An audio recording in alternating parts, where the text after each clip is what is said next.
E aí pessoal, tudo bem?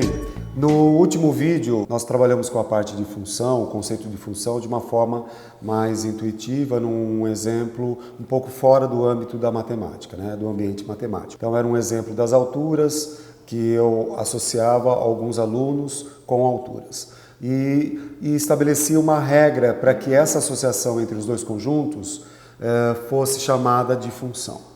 Bom, agora eu vou dar um outro exemplo, agora já trabalhando mais no ambiente matemático mesmo, com o conceito de funções e falando um pouco sobre alguns termos que se usa na parte de funções mesmo. O que seria, no caso, domínio, contradomínio, conjunto imagem, as regras para que seja uma função. No final, identificar a partir do diagrama ou a partir de gráficos quando a relação é uma função. Ok, galera? Então vamos lá.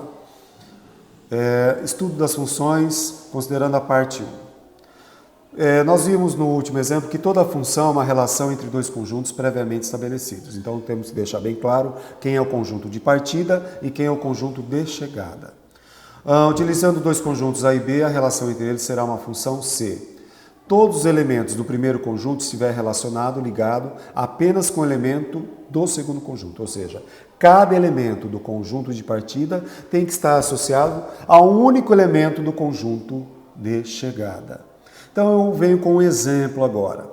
Vamos definir dois conjuntos, vamos associar os elementos do conjunto A ao conjunto B. Conjunto de partida A, conjunto de chegada B. Só que nós precisamos estabelecer uma lei de associação, uma lei de que corresponda um elemento a outro. Nesse caso, vai ser a nossa função.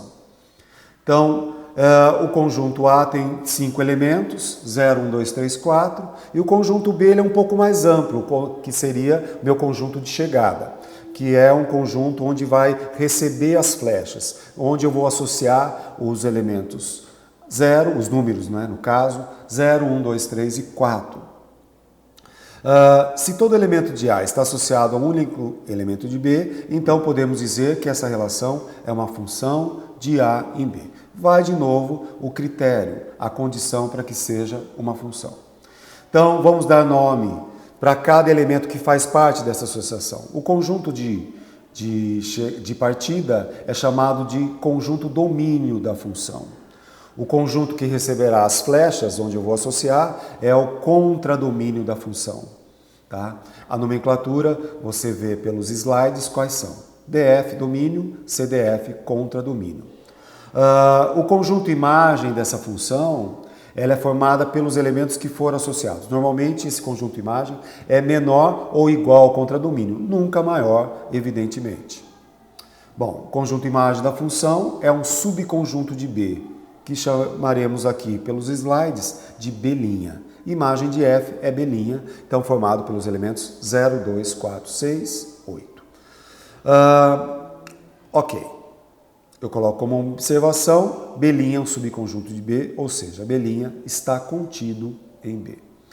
A relação que agora eu chamo de função, que vai de um elemento de A para B, tem toda uma formalização na matemática. Então essa função ela é formada por pares ordenados que pertence ao produto cartesiano de A por B, tal que y é igual a f de x, que é igual a 2 vezes x. Ou seja, y é uma imagem de x. Na verdade, y é o dobro do x. Bom, isso é uma forma de você representar a função a partir de uma formalização da matemática. Agora, aqui você pode representar cada elemento associado como um par ordenado.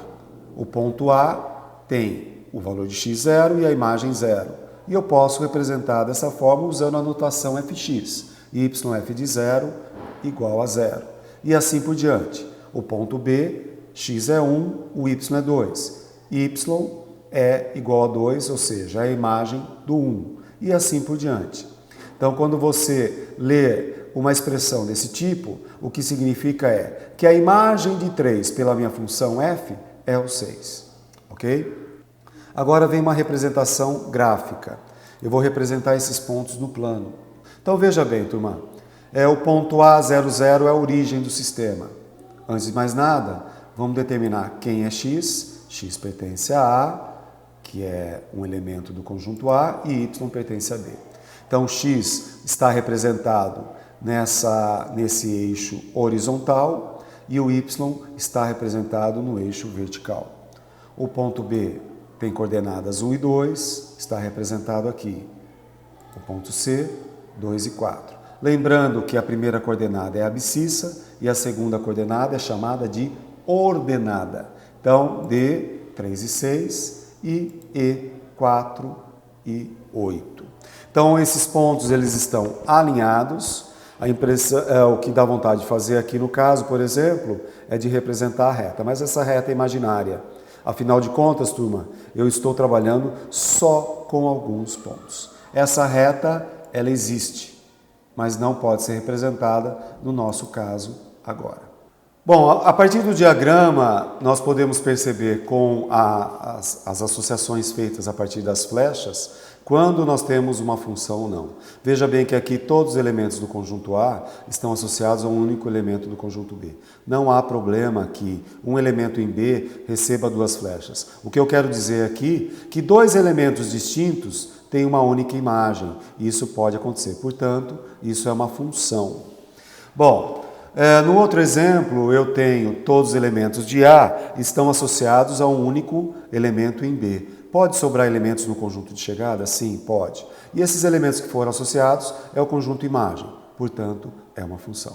Bom, quando observando um diagrama, nós percebemos que a relação, ou melhor, a relação que nós temos é apenas uma relação e não é possível ser chamada de função. É no caso, por exemplo, como esse, onde nós temos um elemento de A, ele não está associado, não é uma função, é apenas uma relação. E aí, no caso, tem um elemento em A sem imagem em B, sem um correspondente. Então, aqui nós temos até a ideia da não associação. Aqui, pessoal, então temos mais um diagrama.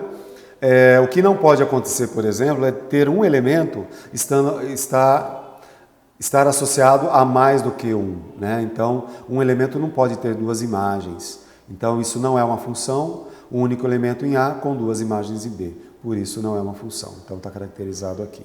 Uma coisa que não pode acontecer. Bom, turma, agora um reconhecimento de uma função a partir do gráfico. Então, no gráfico 1, nós vamos observar como identificar a partir de uma curva, tudo que é representado no gráfico, a partir de uma função, nós chamamos de curva, tá? Então aqui nós temos o quê?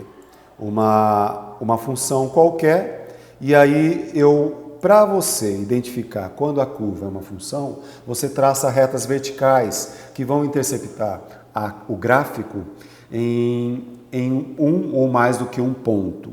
Quando interceptar em um único ponto, em torno de todo o gráfico, traça retas verticais. Você vai perceber aqui, como no programa, que você tem um único ponto. Portanto, esse gráfico é de uma função, ok? Agora você pode ter um outro gráfico, representando esse gráfico, e vou mostrar quando não é uma função. É a mesma forma, em torno da curva, em todo o desenho que nós temos do gráfico, se você traçar uma reta vertical e ela interceptar a curva em mais do que um ponto, como está acontecendo aqui, olha, o que ele está caracterizando é que um único valor de x tem duas imagens. Isso não pode acontecer quando se trata de uma função. Então, essa é uma ideia simples até, mas ajuda muito para saber quando nós temos uma função. Tá? Na próxima aula, nós vamos começar a classificar o tipo de função. Tá bom, turma? Obrigado, espero que vocês curtam os vídeos, dê sugestões, fale do que vocês gostariam de ver e aí, gente, com certeza vai tentar elaborar uma aula bem legal para vocês, tá bom? Até mais!